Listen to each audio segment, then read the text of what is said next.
हमारे साथ है बातचीत करने के लिए प्रफुल्ल पटेल।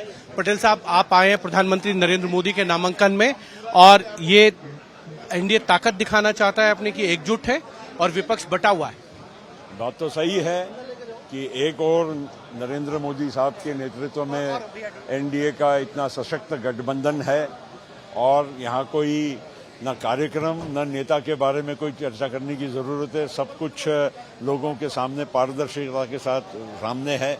और दूसरी ओर आपको इंडिया अलायंस है जिसको एक दूसरे के खिलाफ में ही लड़ना अभी भी खत्म नहीं हुआ है। एक अपने अपने राज्यों में एक और नेतृत्व नहीं है। किसको कल आगे वो सामने करना चाहते हैं, उनका कार्यक्रम क्या है, तो इस पर से ही अब समझ में आ जाता है कि नरेंद्र मोदी जी एनडीए बनाम कौन, ये सबसे बड़ा प्रश्न इस देश की जनता के सामने रहने वाला है। सर, एक सवाल और है। राहुल गांधी हो या विपक्ष के अन्य दल हो, वो ये कह रहे हैं कि एनडीए जो है वो 400 के पार नहीं जाएगा, अगर जाएगा तो संविधान बदल दिया जाएगा। देखिए, ये संविधान बदलने की बात तो बिल्कुल निराधार है। कोई भी 400 पार करे तो कोई संविधान बदलेगा, ऐसी कोई बात नहीं होने वाली है।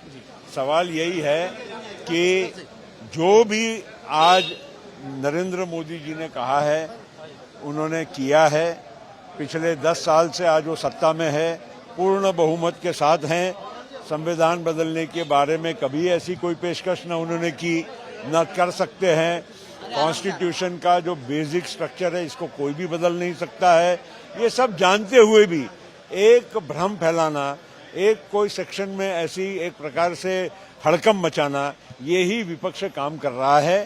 संविधान हमारा जो बाबा साहब अम्बेडकर ने दिया है, वो हमारे इस देश के लिए सदैव, हमारे ही जीवन में नहीं लेकिन पीढ़ियों और सदियों तक ये हमारी मार्गदर्शिका रहने वाला है। ये प्रधानमंत्री जी ने भी स्पष्ट किया है।